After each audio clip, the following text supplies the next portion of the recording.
This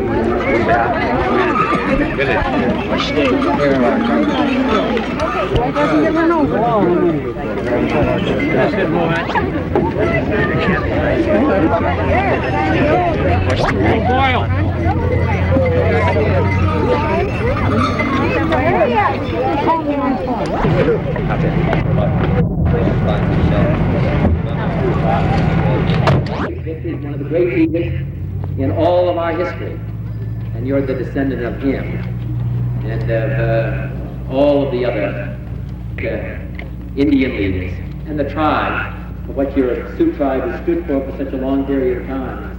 I think really what great pride you must have in your ancestry, and what great pride you must have in being the first, really the first American, the most significant and most important American.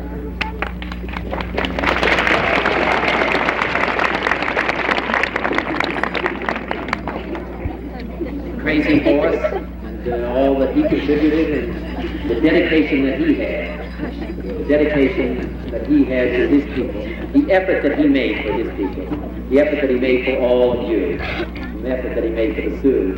So you have all of that history and all of that background of which you should be so proud, plus the fact that, as I say, the first American, the most significant of any American group. And now it's a question really what to do with all of that. I hope that all of you keep in mind the importance of education, the importance of training, what you can make it, what a difference you can make, not only for the rest of the Sioux people, not only for the people on this reservation, but what a difference you can make for the state and really for the country. It's up to you to continue your education. It's up to you really to continue that training. And there's no limitation, therefore, what you can do after you leave here, after you finish your school, after you finish, even those of you who are very young. But this kind of history and this kind of background, this kind of a contribution that you made, the blood that is in your veins, what a contribution you can make as leaders of this community, yes, but beyond that, leaders of the state, and leaders of the country want to improve your education. But in any case, take on positions of leadership. The young boys in the year, the older members to this country, leadership and direction throughout this state and throughout the United States. Thank you very much. Can you use that? Can you put that on there?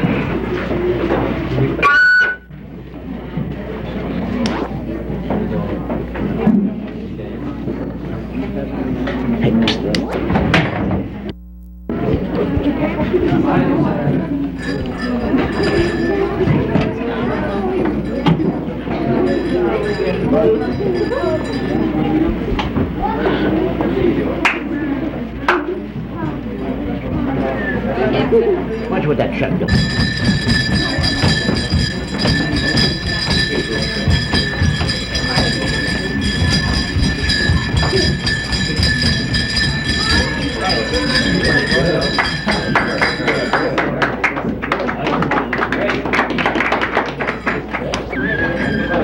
Let's do it once more, please.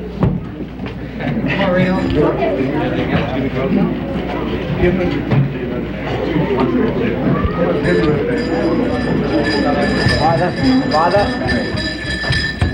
You're very good. Thank you.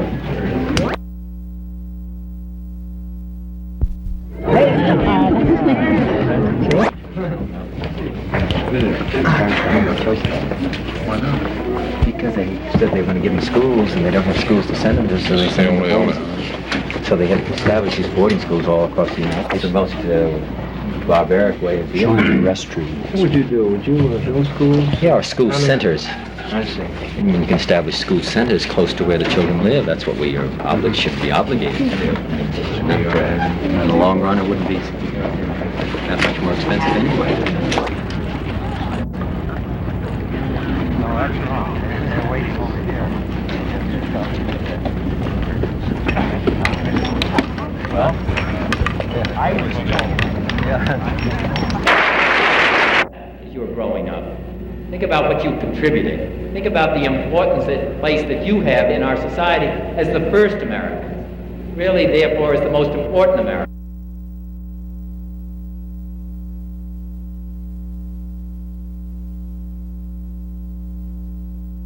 Indian education. The new directions of legislative and administrative interest were staked out by an informal, but well-organized and self-perpetuating group of experts, not the Indian people themselves. We don't seem to be able to lead the way. That seems to be done by experts who have the proper ears in Washington. We are occasionally used as authentic leaders, never as originators. This fad of demonstration schools, however commendable its goals and successful its methods, is merely the latest. Run their own schools. Then we should evidently. It teaches what we do and do not do.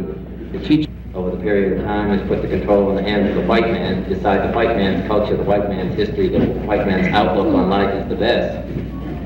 And I gather from what you say that perhaps that's, people can argue that, but it's certainly open to question. I think that if some way could be found for the land base to be preserved so that Indian communities can have a place to thrive and grow, everybody will be able to relax and develop a much better approach, a much better attitude towards themselves and towards the resources that are available. If we live constantly under the threat of losing our land and ending up, all 11,000 of us living in Sioux Addition fighting with the Rapid City Council for the rest of our lives, naturally we're not going to be able to devote our full attention to doing the job that has to be done. It's really almost a condition of being owned by the white man and by the federal government, with the federal government being able to really decide and determine your own destiny and having a tremendous club over the head of the Indian, whether in the field of education or jobs or any of these areas. Isn't that very true?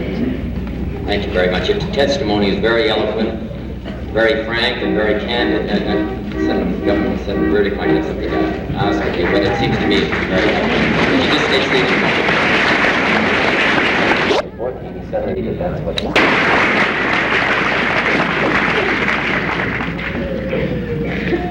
the yellow record.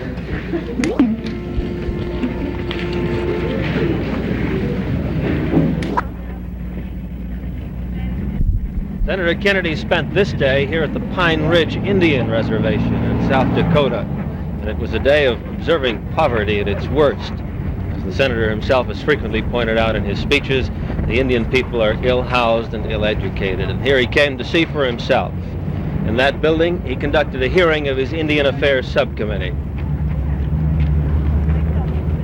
Senator Kennedy viewed the one-room shacks in which some of these people live, and he befriended some of the Indian youngsters, as only a man with 10 children of his own can do. And one more transition line, if I can do that. Right here. Earlier, as we arrived at the Chadron, Nebraska airport, there was a bit of an incident with the usual crowds and handshaking.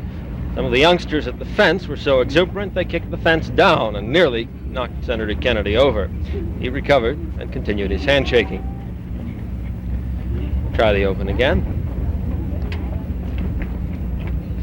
Senator Kennedy has spent this day here at the Pine Ridge Indian Reservation in South Dakota, viewing for himself some of the poverty of housing and education in which the Indian people live.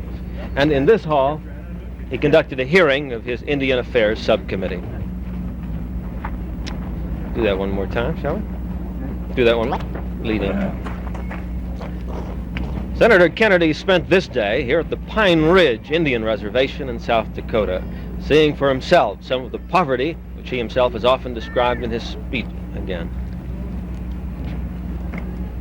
Senator Kennedy has spent this day here at the Pine Ridge Indian Reservation in South Dakota, seeing for himself some of the poverty he's known about and described in his speeches, the poverty of housing and education in which so many of the nation's Indian people live. And here in this community hall, he conducted a meeting of his Indian Affairs Subcommittee.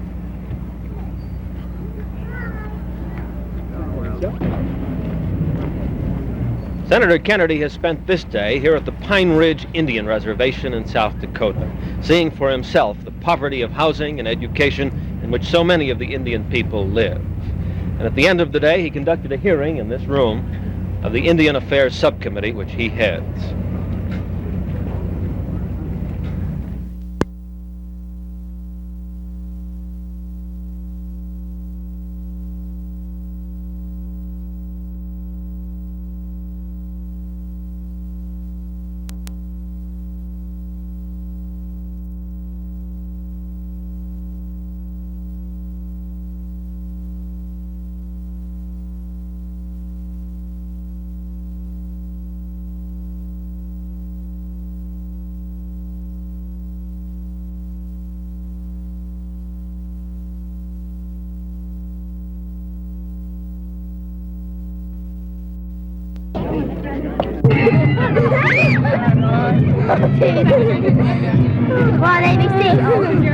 Very nice.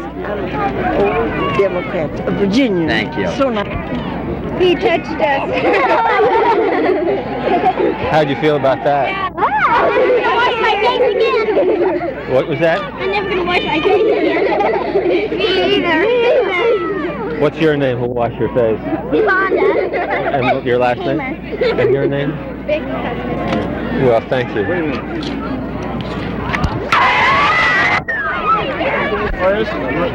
Kennedy. Could you autograph for me, sir?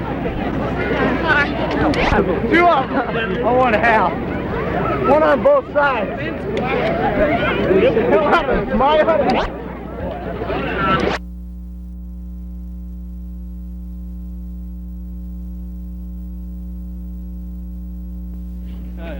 What's your name? Just look over that way. You want him to smile at you?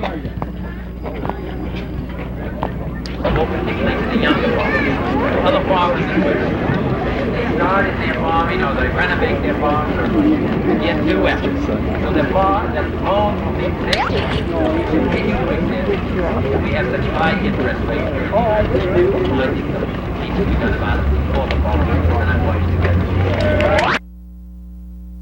Nancy Fryman. Yes. What happened?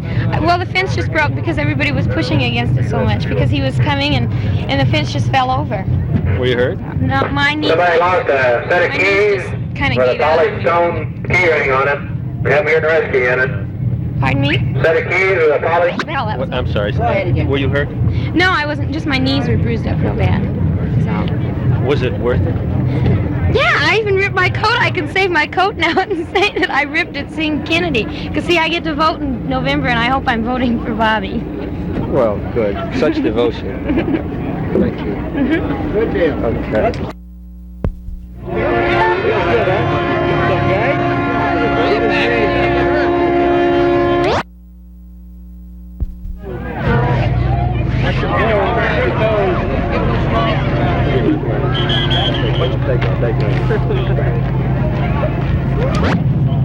Hey. We're recording.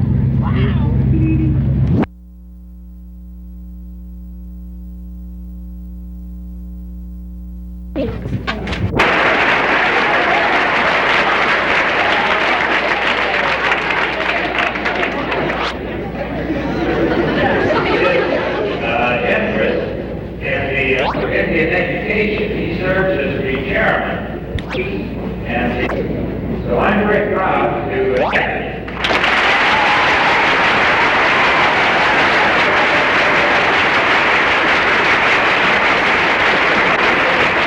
You are the first housing. We have to do more to provide jobs, training for jobs, and jobs, employment for our young Indian men. This is a matter that we all commit ourselves to. We must do that. But on the other side, we recognize in you the first Americans, the Americans who have this tremendous culture, this tremendous background, and this history, which is unequaled by any other group in the United States. If you just look at the history of the Sioux with Red Cloud and Crazy Horse, there have not been two finer leaders that have been produced by any group in the United States than have been produced by the Sioux Indians. Think about that.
9. How old are you? 11. You can run faster. Where do you live? Right here. You go to school? What? Reading? What is it? I have one of those at home.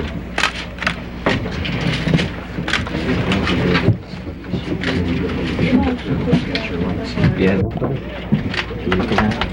Christopher. How are you? Fine, how nice. How do you do, Robert? How are you? Nice to see you. Red house. I never expected this. Thank you. Go. Where do you guys go? Where do you live? Boy.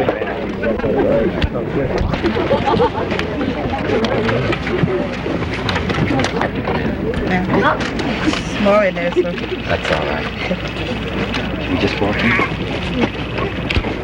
Is that all right? Ryan? I'm right here. Just open the door.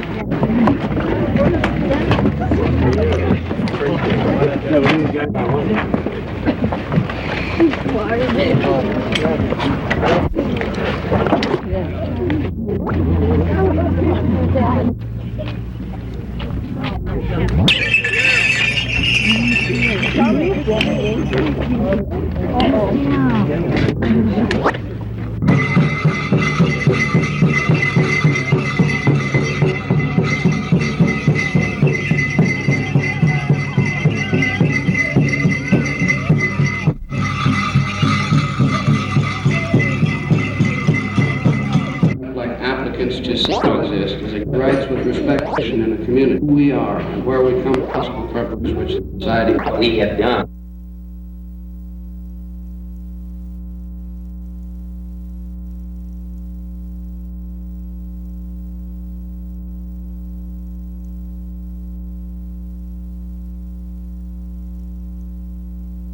He's not wanted anything either. True.